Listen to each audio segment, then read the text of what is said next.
Good afternoon. My name is Jason Killeen, and I'm an assistant executive director with the Department of Cannabis Regulation. Just want to welcome folks to today's Q&A virtual lunch hour. A couple of exciting tidbits of information to share with folks. But first, I just want to remind folks that the late renewal period has opened for the 2024 renewal process. All A&N records must be renewed. So everybody has an obligation to submit a renewal record this year to make sure that they get the updated information into us so that we can move forward with processing records in 2024. So if you haven't already done so, you need to get those renewals in or your record may be deemed abandoned. The big exciting news is yesterday, Council members Padilla, Price, and Harris-Dawson introduced a motion under Council File number 23-1256. The motion would request the City Attorney's Office to prepare and present an ordinance with an urgency clause that would amend the municipal code to extend the existing Phase 3 retail round 2 deadline from December 8th of 2023 to December 31st of 2026. So that would, if adopted, give Phase 3 retail round 2 applicants additional time to find compliant locations to begin the pre-application review process. And the other bit is, as folks know, the city sunset its temporary approval process earlier this year. So with the adoption of SB 51 that would go into effect in January of 2024, the motion also seeks to amend the municipal code to extend DCR's authority to issue new temporary approvals for commercial cannabis licenses through January 1st of 2031, specifically to social equity individual applicants seeking licensure for the retail activities, whether it's retail storefront or non-storefront delivery. So I'm sure we'll have some questions about those issues later today. Again, it's just a motion at this point. The motion will be scheduled for Plum Committee. If it moves through Plum Committee, it will have to go to the full City Council for adoption. And then if Council adopts the motion, then and only then would the City Attorney's Office be requested to prepare and present that ordinance. That would then have to go back through Plum Committee and the City Council before it could be considered and adopted into local law. So with that, let's hop into the questions. Good afternoon, everyone, and Jason. Our first question comes from Karen G. And the question is, our delivery service will be in a large business center building. Can we deliver to other suites within the building without a vehicle?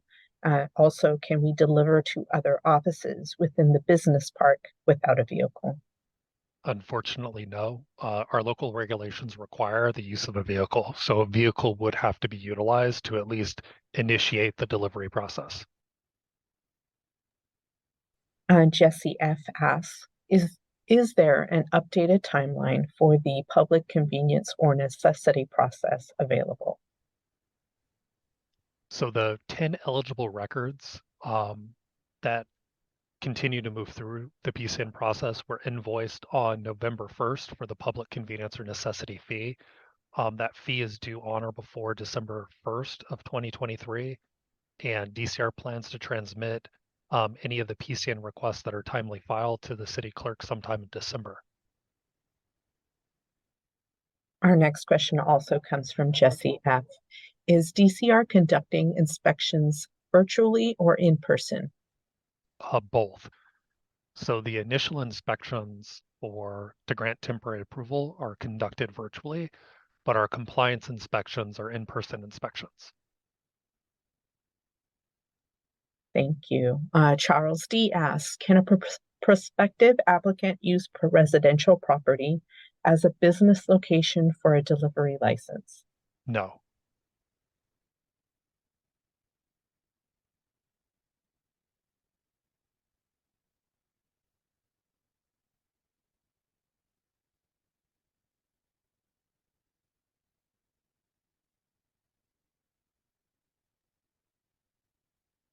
Sorry about that.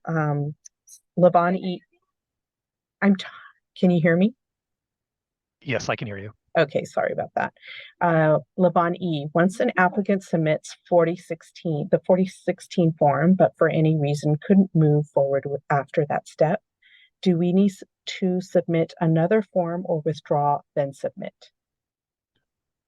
So the landowner attestation location eligibility form is is the document that we utilize for the pre-application review process, and it's site and record specific. So if you can't move forward at that location, records could either be withdrawn, or they would be deemed abandoned after a period of time.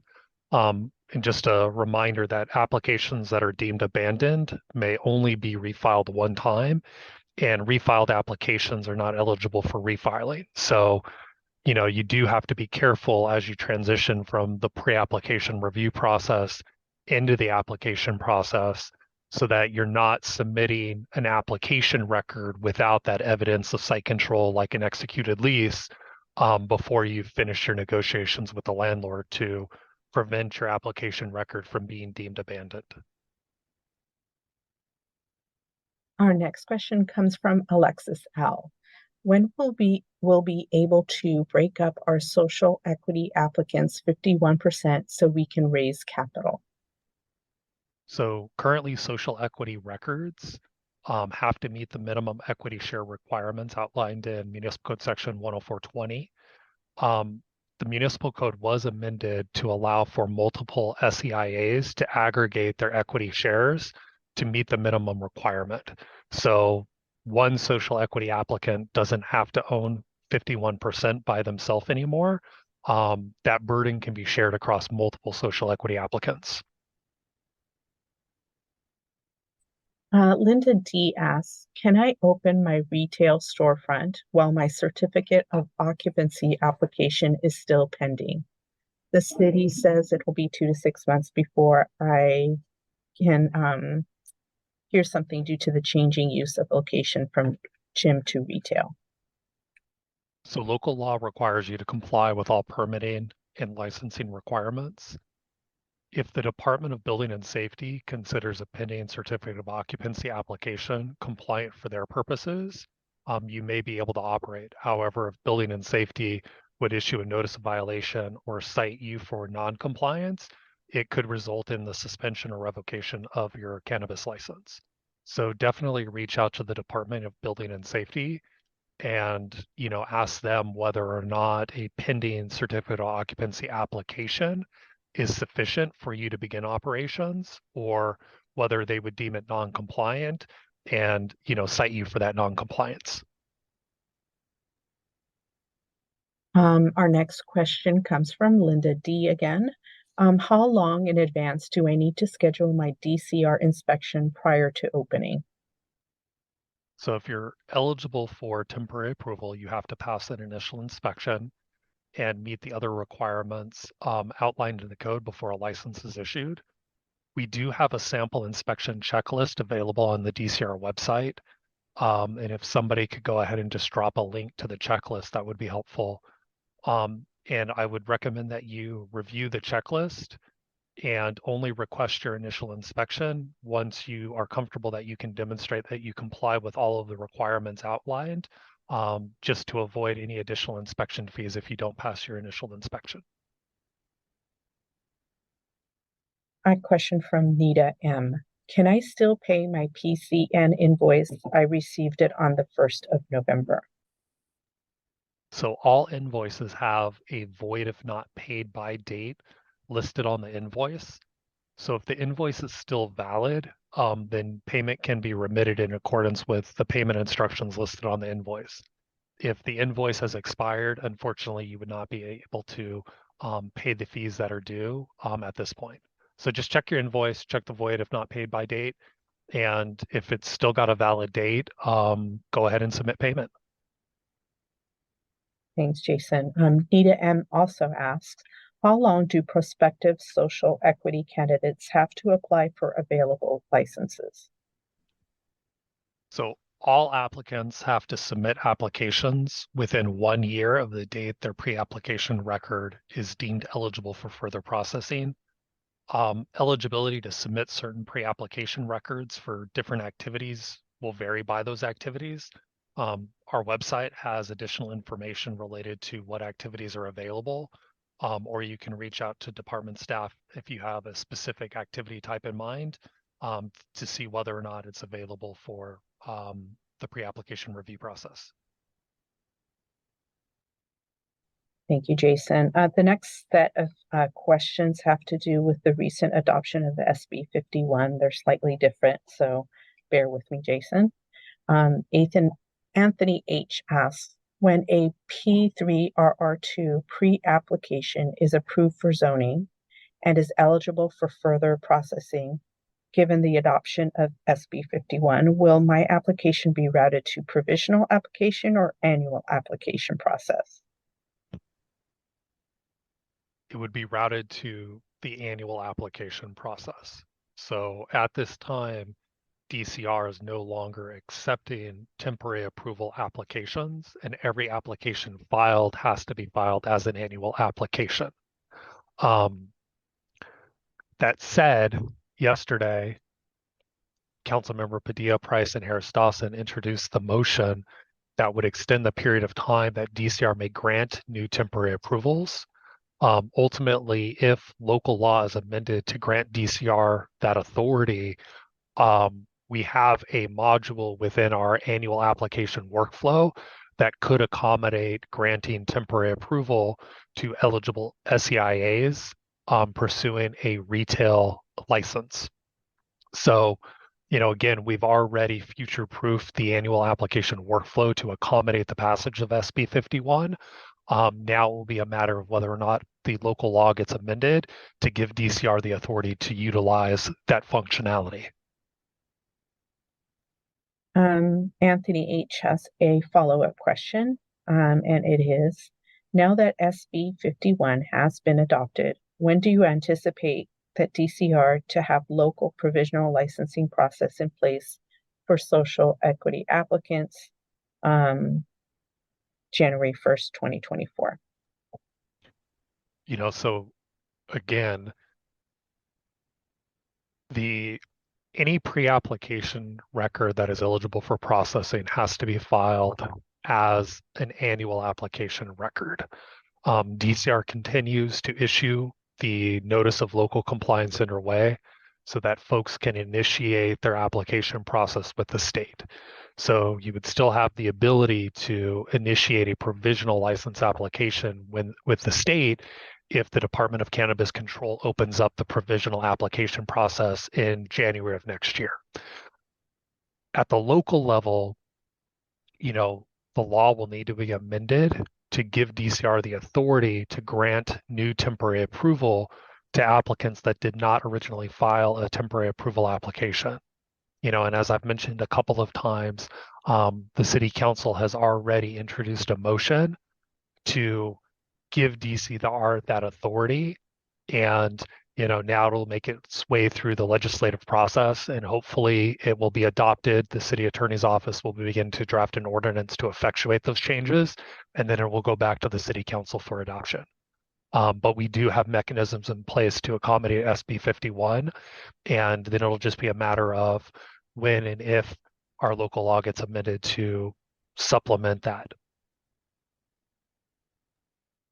Thank you, Jason. Our next question from Mauro M. When will DCR make the public aware that DCR is working on providing an extension beyond the December 8th deadline to all Phase 3 Retail Round 2 lottery recipients? So the motion I've been talking about just got introduced yesterday. It's something that the director has, been working with the various council offices on, because she's very aware of the December 8th deadline, the passage of SB 51, and then some of the things. So thankfully, council members Padilla, Price, and Harris Dawson did introduce that motion. That would extend the Phase 3 Retail Round 2 application filing deadline to December 31st, 2026. And it requests that the City Attorney's Office prepare and present an ordinance. So it's got to make its way through the legislative process, but hopefully sometime in early 2024, these amendments may be adopted into local law, and then we'll be able to continue moving forward.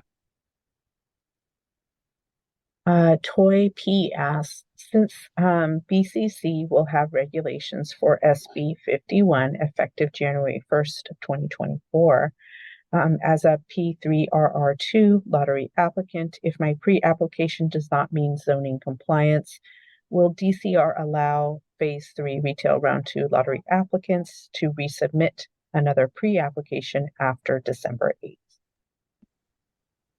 Under current law, DCR does not have the authority to accept new pre-application records for Phase 3 Retail Round 2 after December 8th of 2023. However, as I mentioned, a motion has been introduced that if adopted and the ordinance gets prepared and presented and also adopted, it would extend that deadline through December 31st of 2026. Next one from Farrell M.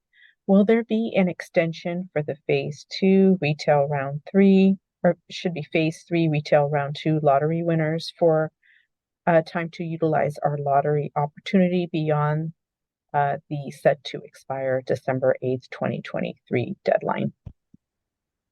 You know, the motion that was introduced would address that date, and the council members that presented the motion have proposed to extend it for basically an additional 3 years through December 31st of 2026.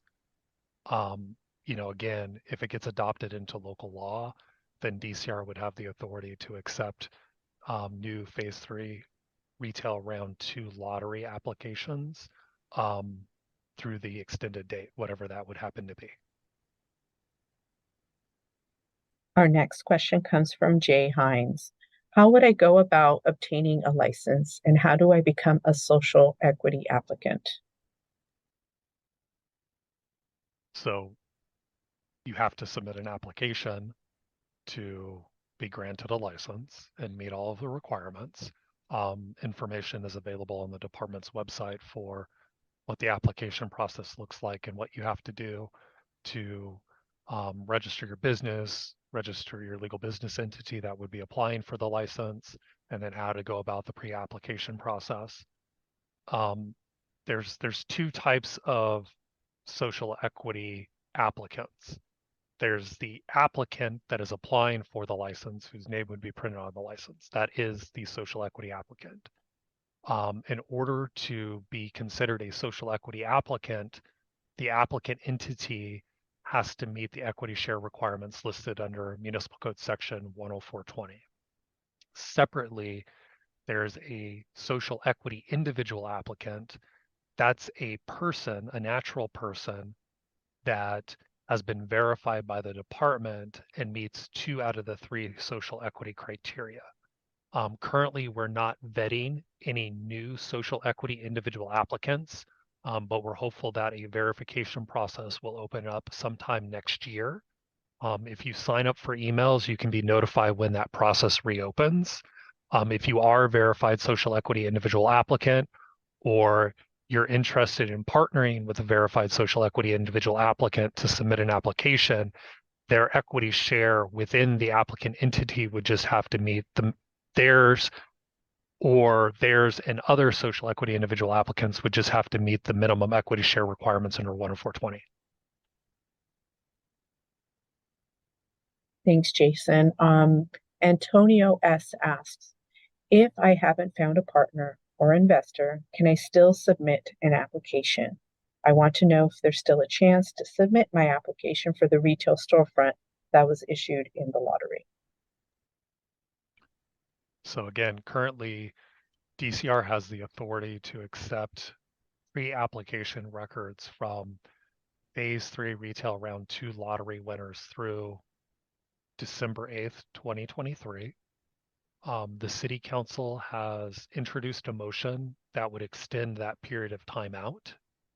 Ultimately, the pre-application record is the first step of the application process. Submitting an application is a lot more involved because you do have to demonstrate that you have site control, you have a proposed business premises diagram, you've prepared your site-specific project description form that we utilize for the environmental review process. You can do pre-application review, and if the location is deemed eligible for further processing, you have up to a year to submit your annual application. But once you submit that annual application, if it's incomplete, you're only going to get a handful of opportunities to cure the deficiencies before the record is either abandoned or denied. So if you're not ready to navigate through the application process, you shouldn't submit an application.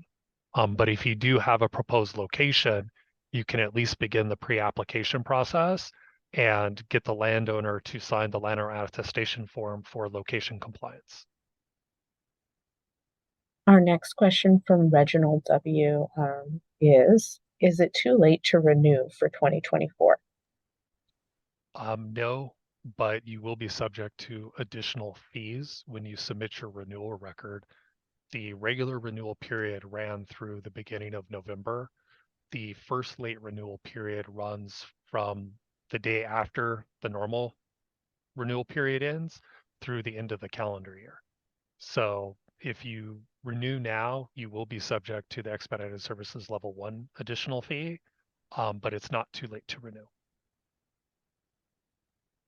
Reginald W. also asks, how can I find out what phase my application is in?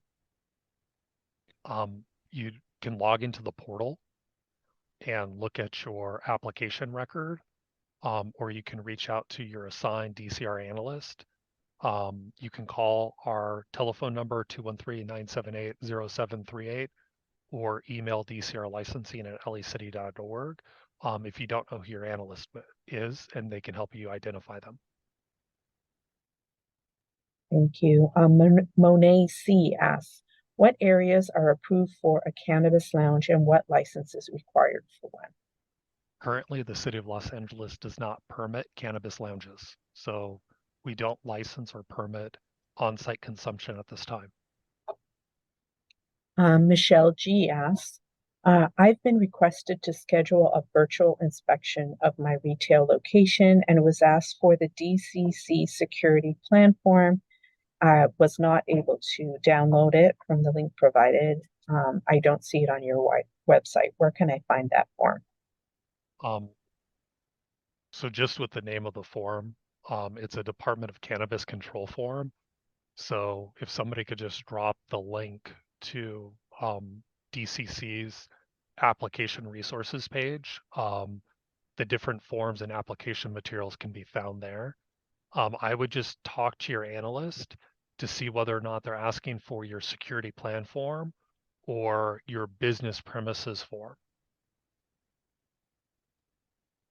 Thank you, Jason. Michelle G. also asked, with every stage of the process to obtain a temporary approval, retail, I've been assigned various different numbers through Excella. How do I know which number corresponds to the application versus the actual license? Can you explain the difference, please? So within every record number, there's a core number, which is the 6-digit number. And, for instance, you might have a record that starts LA-R-23, and then have a 6-digit string after that. That's the core record number. And then, what comes after the core record number is basically where the record is within the application pipeline. So, when a pre-app record gets submitted, the suffix will be pre-app. And then previously, when a temporary approval application got submitted, the suffix would change from pre-app to app, APP. Now that we're only accepting annual applications, the suffix is A and N. That, says that an annual application is with the department. Later on, once we begin to issue annual licenses, the suffix will show LIC. For our purposes, like if you're asking your analyst about status of your records, you just need to give them that 6-digit number, and then they can see your record history under that number, and then they can assist you.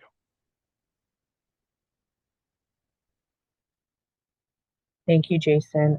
The next question, if you need me to repeat any part, just let me know. This is from Mike S. If an SEIA submitted and paid for a delivery application back in 2021, but only submitted pre-app and the ELBR equivalent docs into the record, and the TA is now abandoned due to being very incomplete, can this SEIA request a credit for all or some of the fees? So if I heard it correctly, there's not a mechanism to either credit or refund the fees. So fees are non-refundable, and credits can only be considered within a year of the date that the fees were paid. So if the fees were associated with a record from 2021, at this time, we wouldn't be able to move those monies forward to cover a 2023 or 2024 record. Thank you, Jason. Our next question also comes from Mike S. Can DCR please create an information and procedural bulletin for the annual license application? The simple answer is yes. It's in process. Thank you. Our next question from Ivan D. When is the PCN process open again, and will prospective applicants have more than 2 weeks to find properties? And then secondarily, are there any new CPAs with undue concentration? The PCN process could reopen in February or March of 2024. As we stated earlier this year, our goal is to try to administer it at least once or twice per calendar year. So the first opportunity to do that would be in February or March of next year, but we don't have a firm date for that. And then we'll be posting information about which community plan areas are unduly concentrated and what the license capacity is for each of the areas and how many licenses have been issued, how many we can still issue. That will be up on our website before the end of this week.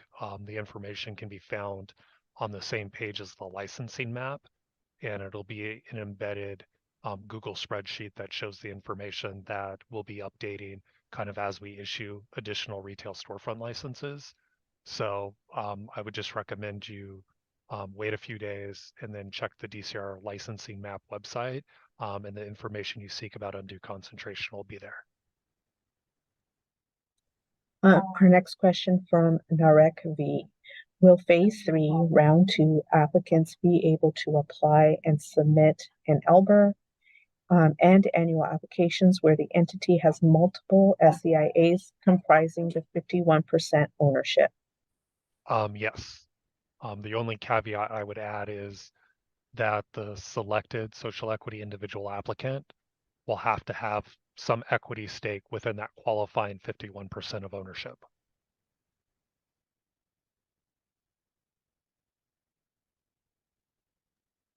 Let's see, the next question. What is the deadline to complete the pre-application review process for Phase 3, Round 2 applicants? And that comes from Narek Fee.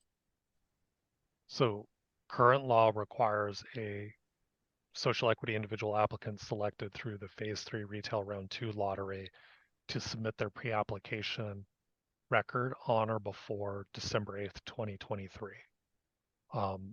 As I mentioned, Council recently introduced a motion that will be scheduled for the Planning and Land Use Management Committee and then full City Council consideration.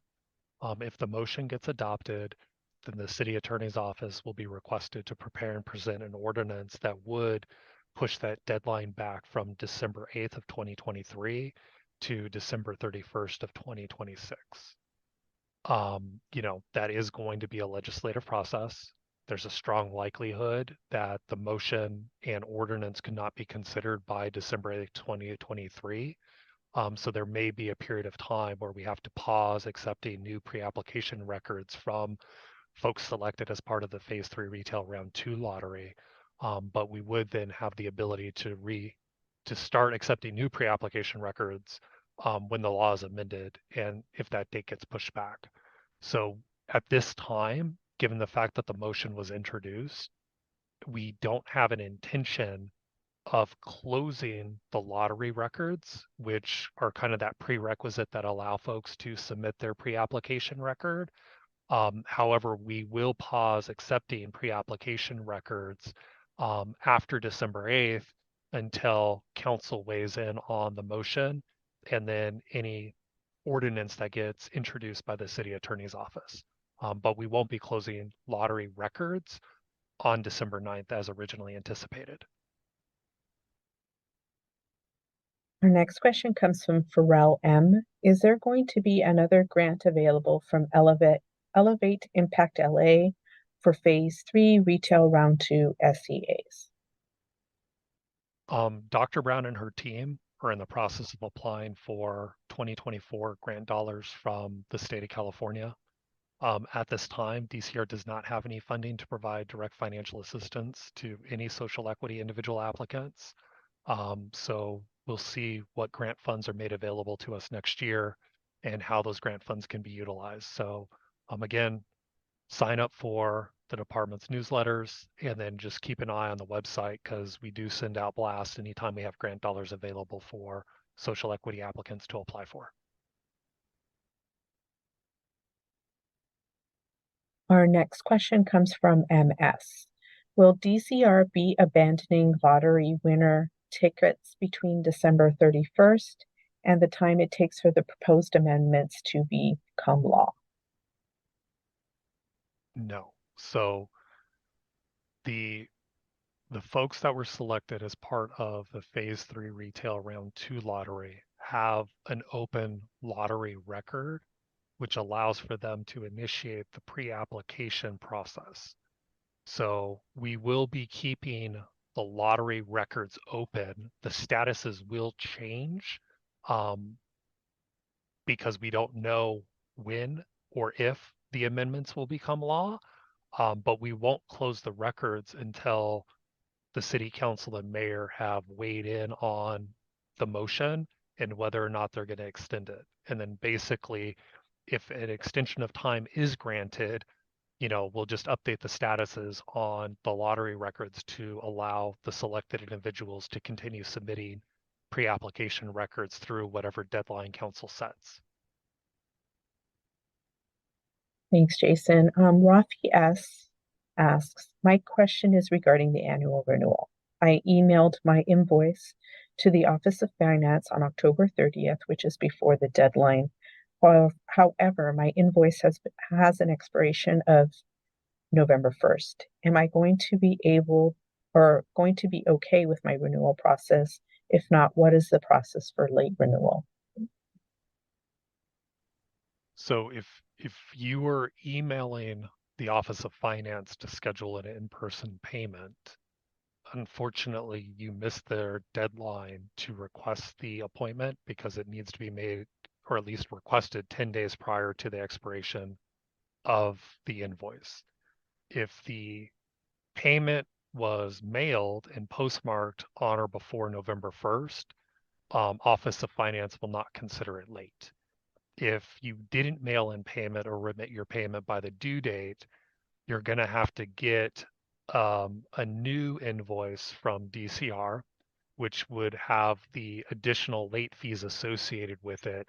And then you'll have to submit that invoice and full payment to the Office of Finance.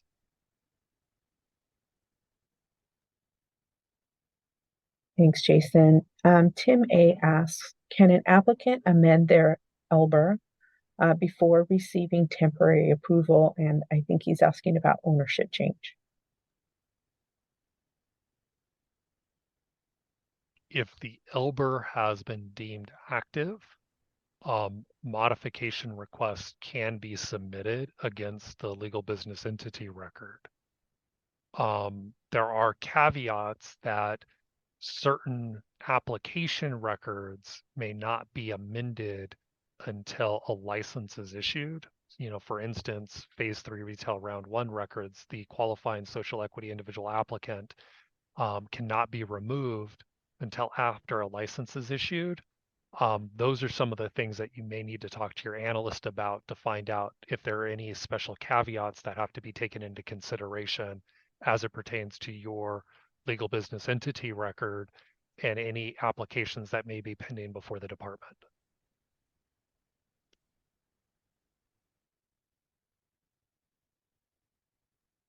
Our next question comes from Arson M. Will DCR be submitting another round of lottery for social equity individual applicants?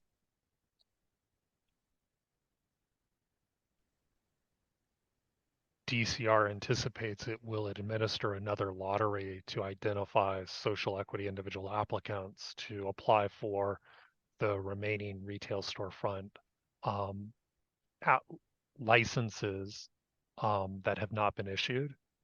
But at this time, I don't have a timeline for when that lottery may be administered, but we're hoping to be able to do it sometime in 2024. Thanks, Jason. A question from MS. If an applicant has recently paid TA fees for 4 activities but won't be operational until late 2024 or early 2025, what other fees will they need to pay in order to receive an annual license from DCR? And then finally, would it make more sense for DCR to apply the payment towards an annual application? Is that doable? And if you need me to repeat any part of that, please let me know.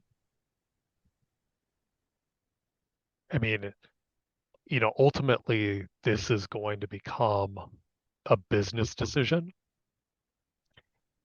So for folks that renew temporary approval, in addition to the fee for the documents that are part of the record, they also pay for a compliance inspection for their location. Now, you can still do a compliance inspection to verify that the security systems, the business premises diagram, comply with the most recent version of the business premises diagram you uploaded with the renewal record. But kind of the big business decision is whether or not you have an existing state license. Because if you have a state provisional license and you give that up, you may not be eligible for provisional licensure from the state again, which means you'd have to have your annual license before you can get your city annual license before you can get your state annual license. In terms of the renewal fees, the 646 that folks pay per activity is de minimis kind of in the big scheme of what the annual application fee is. And if you do have a state provisional, we are granting folks the waivers from the local jurisdiction award grant, the LJAG grant monies. So it really kind of depends on where you are. If you're not going to utilize the temporary approval and you just want to renew the record, it would be possible to apply that standard inspection fee you paid towards the actual annual application fee, assuming you're not eligible for an LJAG fee waiver. Again, this is one of those record-specific situations. And, I would recommend reaching out directly to the analyst for the record to kind of determine where the record is and be able to provide more succinct advice as to that specific situation. Thank you, Jason. Another question from MS. There are some records which have a status of LCU, but never got an ANN record auto-generated like it was for other applicants. Do you have an update as to when the ANN record will be created, or are these applicants required to manually create the ANN record themselves? So that is, of course, going to be record specific. So any pre-application record that is eligible for further processing will automatically generate an annual application when the applicant submits the ANN record. For folks that got local compliance underway or transitioned into the application process after September 1st, you may need to reach out to the analysts so that we can notify Excella to convert the record from an APP record to an ANN record. So applicants can only manually create an ANN record if they're doing so from a pre-application record. But if they've already submitted an application record, and for instance, the suffix is APP, we'll have to reach out to our system vendor to get it converted from an APP record to an ANN record. Okay, thank you. MS asks, can DCR automatically transfer all previous submitted uploads from the TA application process into the ANN record so that licensees can simply supplement the ANN record with whatever else is needed? It was a possibility that was discussed internally, but we opted not to do that. There's a lot of documents and forms that have been uploaded to meet prior year requirements. You know, the requirements that were in place in 2018 and 2019 are vastly different than the requirements here in 2023, and where the information gets stored is very different. Therefore, in the creation of the ANN record, you know, we're having everybody upload the current version of the indemnification agreement, a current version of their premises diagram, you know, current proof of or evidence of site control, and then the current 24-page version of the LIC 4013, which is the project specific information form. Those are the 4 core documents that we need for the annual application process. Information about owners and primary personnel and the business entity will be pulling that information from the legal business entity record into the ANN record. But any of the outdated forms, any of the old forms, any of the old requirements that are no longer there, there's no benefit to having those documents get moved into the ANN record because it just clutters the record. And it just creates more things that staff will have to remove when we deem an application complete. And then we start preparing the staff report for either director's approval or the commission's approval.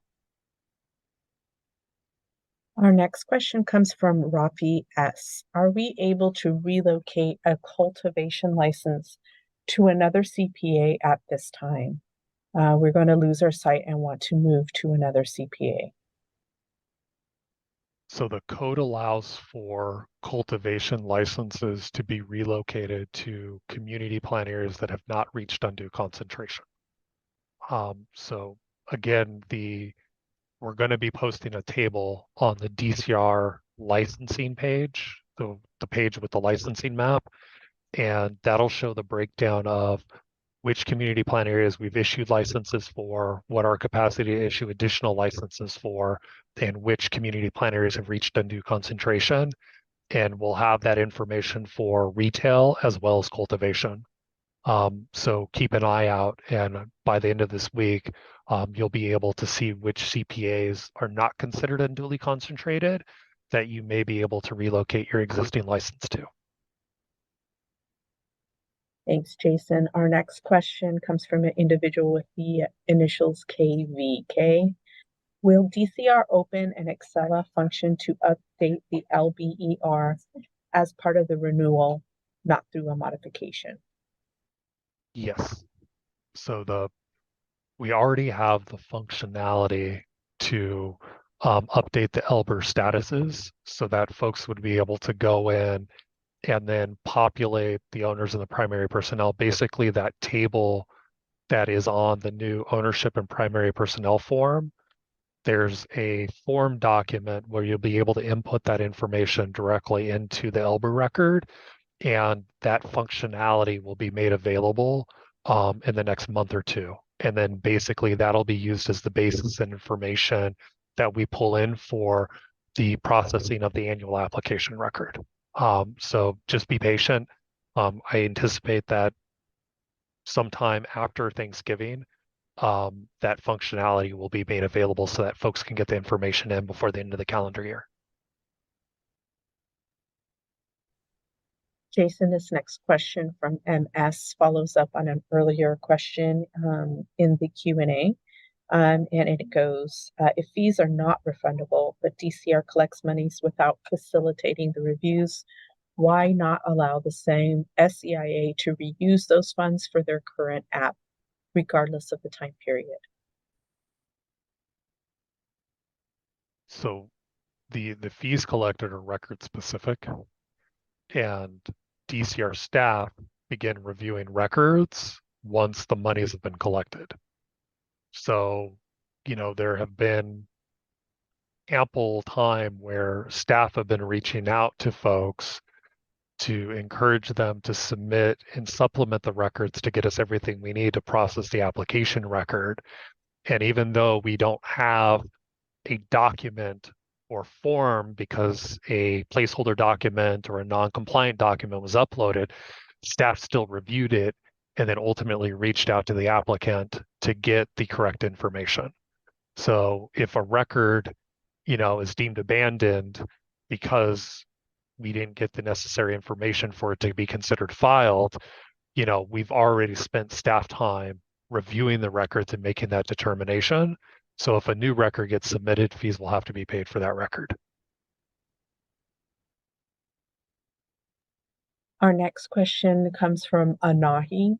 When will the CEQA determinations be granted for applicants who submitted for 4013 form in May? So there's a couple of things going on there. So for businesses that had temporary approval and a provisional license with the state enhanced the requirement to renew that provisional license after July 1st of 2023. So in order to renew a provisional license, applicants needed to demonstrate that the local jurisdiction had drafted the environmental document. So the early version of the 4013 form gave us sufficient information to determine whether or not a project may be eligible for a categorical exemption. And we prepared draft NOEs so that applicants could submit it as proof for their provisional license renewal. Separately, we have a new version of the 4013 form, which is required to be submitted as part of the 2024 renewal process, which includes all of the questions that the state is going to require to accept DCR's environmental determination. So that form needs to be submitted.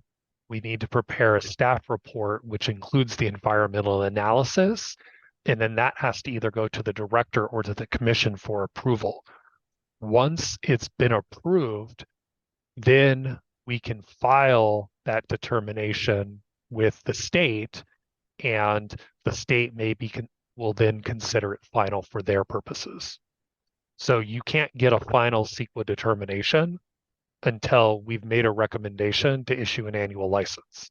You can't get the recommendation to issue the annual license until your annual application is deemed complete. And in order to deem your annual application complete, I'm going to need to have that completed 24-page 4013 form, which needs to be submitted as part of the 2024 renewal records. Thanks, Jason. The next question from MS. Should TA docs be submitted in the annual app, or is DCR still planning on publishing the ANN 5000 form? The 4 documents that are needed for the ANN record is the updated indemnification agreement, evidence of site control, updated business premises diagram, and then the completed 24-page 4013 form. So those are the 4 documents that you need to upload to the ANN app. We are not going to be publishing the ANN 5000 form because 3 out of the 4 documents are really going to be applicant specific, and there's not a good way to create one form that folks could easily use. So we are reverting back to just asking for the 4 individual doc uploads. But those are the only forms that we need to see in the ANN record. And just coincidentally, as part of the 2024 renewal process, those are the 4 documents that we're asking for. So anybody with an ANN record does have to renew that record. And we are asking for the current version of the 4 forms that we need for that application record to be uploaded as part of that process. Our question from Anahi. Some records in Excel are requesting 5005 forms. Can you elaborate on what it is and what we're supposed to upload? I haven't seen that number on the website with DCR forms. Originally, DCR planned to create a master annual application form that had all of the different individual documents in one form that could then be submitted. One, the new director has streamlined the process. So redundancies that were duplicative of the state's processes have been removed. And then 2, we've done a lot of combining of documents and forms to streamline the process and reduce what documents have to be uploaded to the individual records. So we're not going to publish an ANN 5000 form. What we're going to do is we'll just collect the information on the appropriate records. The pre-app record is where the landowner attestation form goes. The legal business entity record is where the ownership and primary personnel form goes. And then, of course, the application record is the site-specific information, the indemnification agreement, business premises diagram, evidence of site control, and the project description form. And those 4 forms that go on the ANN record really don't lend themselves to being created into a combined document, since at least 2 of those documents are going to come from outside of the DCR universe. So, what we've advised folks to do is just to go ahead and upload one of the required documents as part of the intake process. And then the default will be additional info needed on the record or waiting for payment, which allows you to go into the record and upload additional documents. If you have questions, please reach out to your assigned analyst. And as I mentioned in one of the previous questions, we are working with Excella to remove the request for the ANN 5000 form and just replace it with the 4 individual documents that we need. And if it hasn't already been done, it will be done by the end of next week. Thank you. MS asks, I understand that it is inefficient to clutter the ANN record, but as an operational licensee who has already submitted the 4016 in the pre-app record and the 4007 in the TMP record, do I need to resubmit those forms in the ANN record?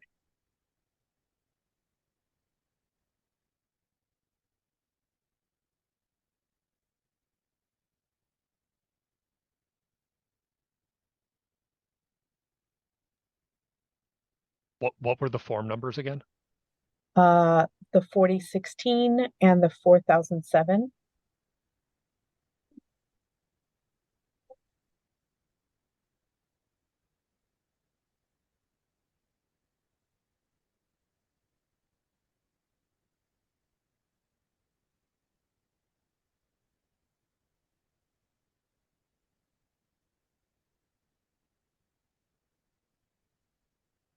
This is my thinking voice for everybody who's not heard it before.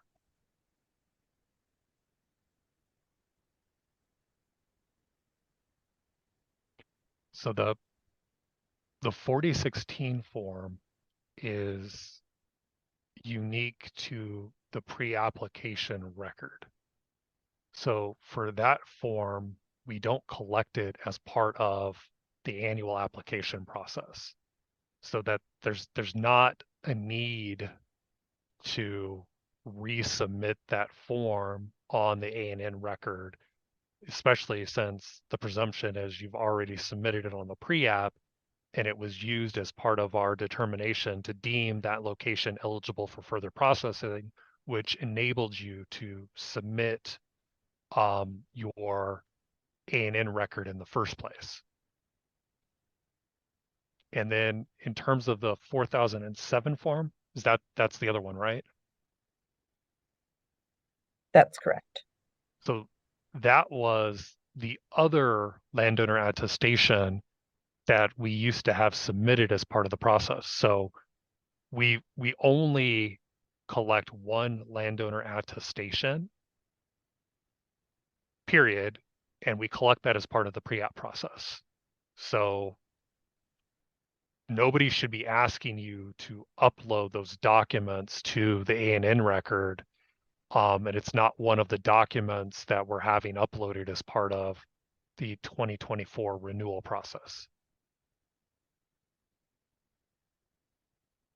We have about 3 minutes left. Jason, I wanted to check on your time. We do have a couple questions still, perhaps more coming in. About how many questions do we have left? I'm seeing two in the queue on the Google Doc. We may have one or two. I think just those two. Okay.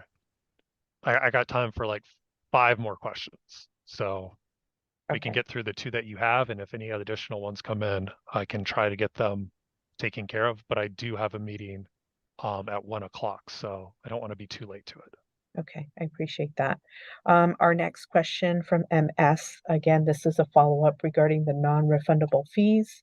And he says, I understand that DCR spent staff time reviewing the TA submission, so those fees are gone. But how about the LAFD fee? The LA Fire Department never conducted their inspection, so why not credit the SCIA that portion of the fees? So the fire department fees, you'll have to reach out to the fire department on to see what their process would be. So that fee, just take a step back. The Office of Finance provides cashiering services to the Department of Cannabis Regulation, the Los Angeles Fire Department, and other city agencies. So even though the fee for the fire inspection appears on the DCR invoice, when the money is remitted and collected, it's deposited directly into the fire department's revenue sources, and they get notified that they've collected the fee to provide that service. It's not a fee that comes into our special fund, nor is it a fee that we distribute to the fire department. It goes directly to them once the fee gets paid. So, you would probably want to reach out to the fire department's fire prevention bureau. They're the ones who do have the cannabis unit and provide the inspections. But conceivably, they've collected the monies, they haven't done the inspection. You may have to pay the delta between what the fee was paid and then what the current fee is. But I would reach out to them directly to figure out how to utilize that inspection. Our next question comes from Levon.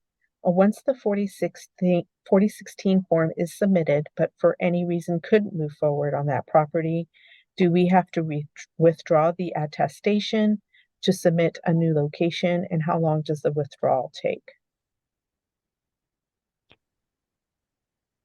So, assuming that if it's a pre-application record and you haven't submitted an annual application, if you don't have the ability to secure the location, you can withdraw the pre-application record.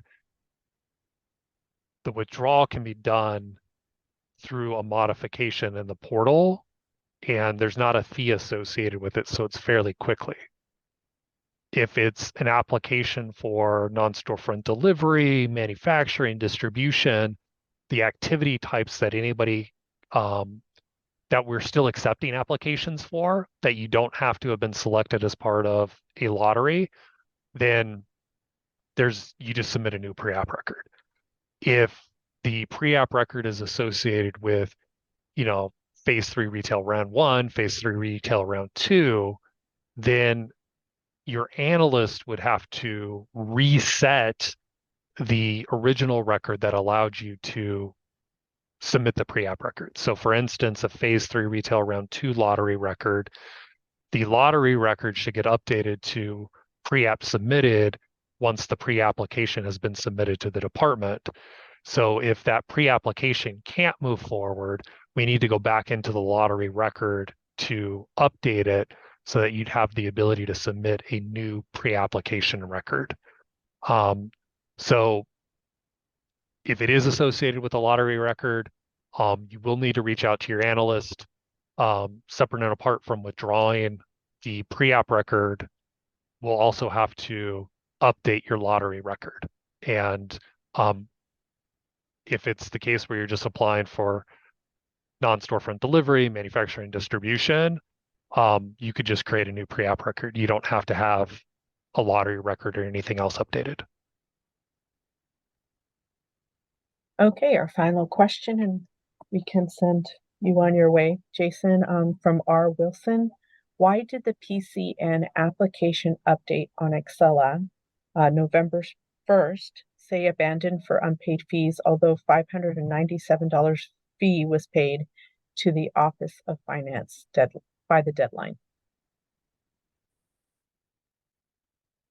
This is going to be a record specific question, so I recommend reaching out to the department so that the assigned analyst can go ahead and take a look. But we get an LA tax payment report from the Office of Finance. So if the record was deemed abandoned due to unpaid fees, that LA tax report did not show that the $597 was paid for the BTRC account that is linked to the pre-application review record. So again, if you have evidence that payment was collected, a cash check or something else, that will give the analyst the ability to go back to finance to get more information on why the fee has not been recorded. If they haven't taken the money out of your account, that will explain immediately why it's not reflected as paid on the LA tax reports.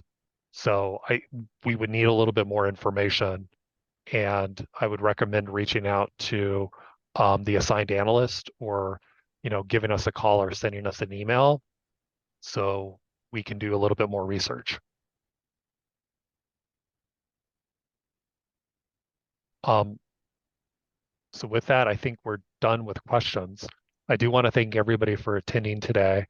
And our next Q&A virtual lunch will be on Wednesday, December 13th at noon.